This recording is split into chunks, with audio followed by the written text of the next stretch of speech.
but do you know what's next for you after the inauguration? I don't know exact steps yet.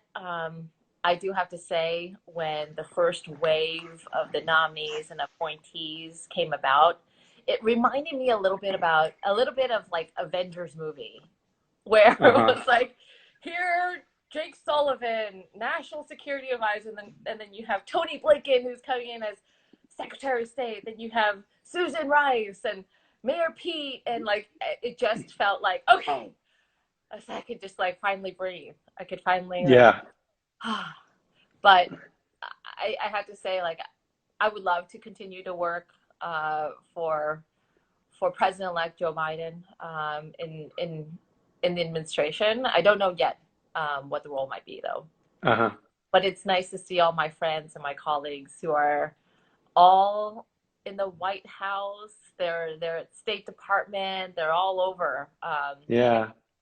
Going to be a good, looking forward to the future for the next 4 years. Yeah. I mean, obviously, you and I are feeling like really optimistic and really hopeful because, we've been, on Team Biden for a long time, and Yeah. you have put so much blood, sweat, and tears into this, and it's got to feel like such an incredibly hard fought and well earned victory. And the hope, but I know what you mean. I even Random Acts, which is a nonprofit that I started a long time ago, participated in the day of service yesterday. And even the fact that the inauguration week incorporated a day of service in a real and meaningful way and showcased that, um, instills me with this incredible feeling of hope. Like, yes, this is what leadership looks like. And you talk about the dream team that's coming in and Yeah. feeling like all of a sudden we actually have people in seats of power who really know what they're doing and really Yeah. know how to navigate the system and how to direct us towards success when we're confronting all these incredible problems. It's, for me, it's not just a relief. It instills me with hope and excitement and the feeling of, like, possibility. Yeah. I mean, yesterday, I was just going to ask you about the Martin Luther King, Day of Service, America, United America, because all over the country, the Presidential Inaugural Committee collaborated with service organizations like Random Acts, and making sure that people are trying to make a difference. We're suffering through a horrific pandemic, 400,000 lives. Actually, today at 5:30 Eastern, I hope that you'll check it out. It's going to be a ceremony, featured at the lighting of the Lincoln Memorial at the Reflecting Pool and all across the country, just paying tribute to those lives that have been lost. But it's so important. I mean, yesterday was just one snapshot of what we all can do as a country together, to heal Mm-hmm. our nation, to unite our country, and to get over this pandemic. And we're dealing with so many crises, economic crisis, injustice, and just we need so much at this moment. And Joe Biden has always talked about, you know, building back better, which we must. But the soul of our nation, we need to restore the soul of the nation. And there is so much hope. When the inauguration and the swearing in of tomorrow, I'm so excited. And then it's like, it's to work, let's get to work. Yeah, yeah. Well, I think speaking to that, I was talking to some other folks in the campaign a couple weeks ago who were saying, "Well, now's the time to roll up our sleeves and really get to work." Like, Yeah. winning the election, sadly, is just like qualifying for the Yeah, Olympics, and now you got to go compete. exactly. Um, Now you need to get everything done. It's true. but I think that, speaking to the day of service, I think that that is resonant with people. We set this, like, what we thought ambitious goal of collecting 10,000, the equivalent of 10,000 meals for people in need, because there's so much food scarcity right now and insecurity right now. And within 24 hours, we were 10x that goal, which was totally amazing. So we got 100,000. But I think that that just speaks to the fact that people are hungry to be participating in what feel like real solutions. Yeah. instead of being kind of at sea. I think that a lot of what the previous administration was doing was sort of letting people fend for themselves. I mean, you Yeah. could see it on a slightly more macro level with like all of the states are on their own, figure out how to Yeah. do each state figure out how to do how to deal with the pandemic on their own. We're going to hobble the CDC. This won't be centralized. And likewise, each family fend for themselves.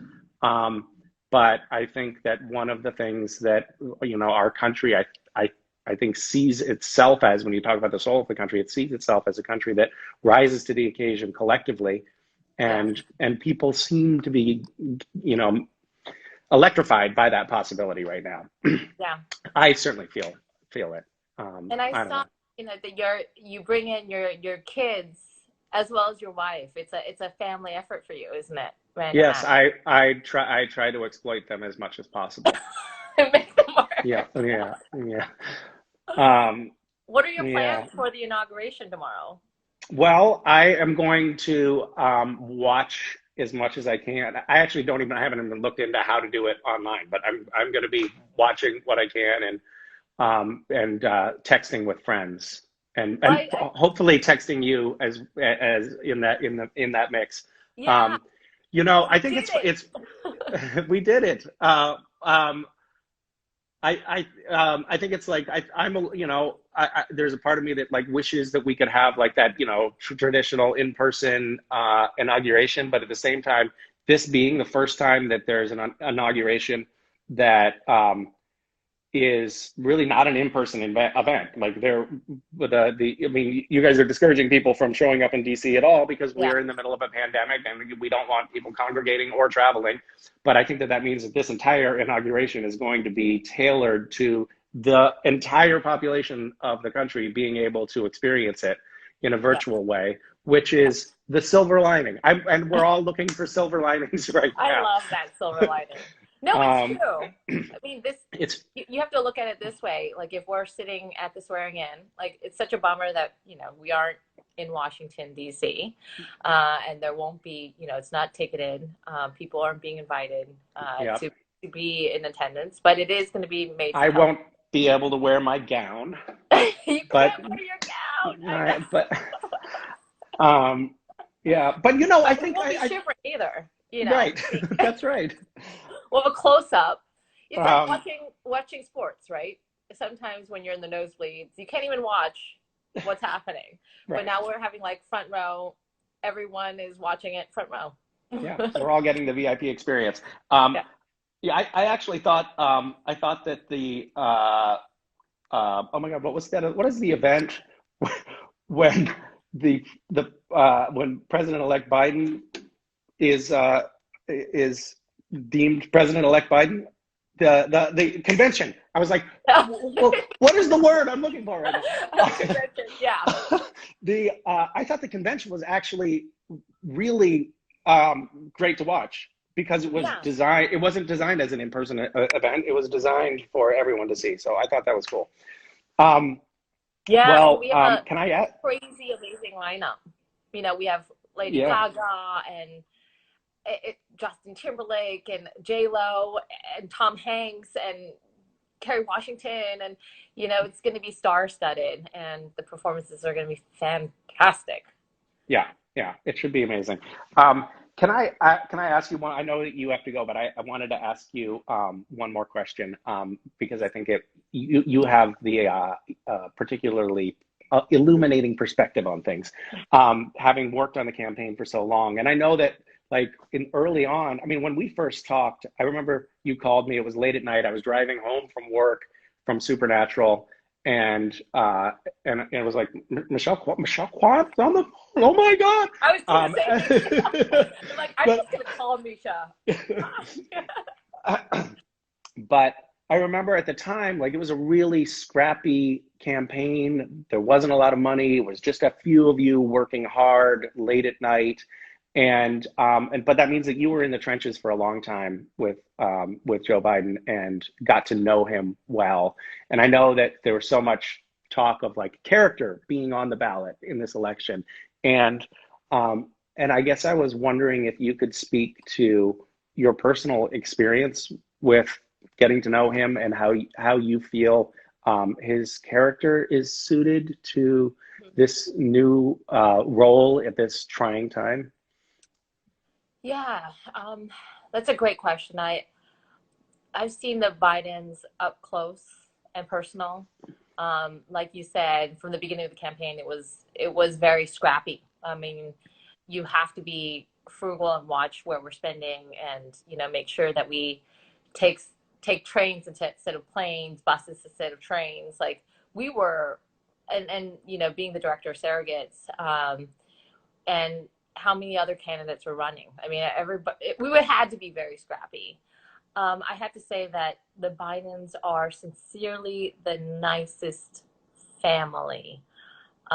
When you see his remarks, when you see his empathy, understanding, compassion, especially during this time, when so many lives have been lost through the pandemic.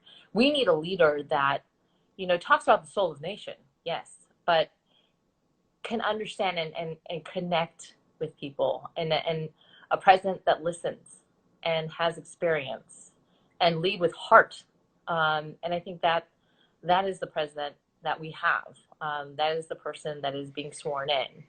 And not only that, though, we have Kamala Harris by his side, who's a formidable, I mean, senator, attorney general, a woman of color. I mean, being a woman of color and seeing, Kamala, somebody that's African American, somebody that's a female, but also Asian American. I know it means so much to the community, seeing somebody that not only looks like them, talks like them, but she can GSD, get stuff done, but Yeah. Yeah. making it PG. Yeah. So, and when you look at President-elect, he doesn't need a tour of the White House or from President Trump. He knows where things are. He knows on day one what he needs to do. So he knows which drawer the silverware is in. Yeah, exactly. He doesn't need to ask where the toilet is. He's got it. And it's reassuring. It is very reassuring for all of us. But I do remember I called you, I think it was March 7th. I was actually headed to Washington. And I gave you a call because you're in Washington, right? Yep. And I think we were laughing about toilet paper at that time. And then laughing became very serious. Because there had already been a run on the grocery stores and Target for toilet paper, and I believe I was out. I believe that we had dipped into the paper towels at that point. And But I was headed up there, and I was like, I could bring you a couple of rolls. That's right. And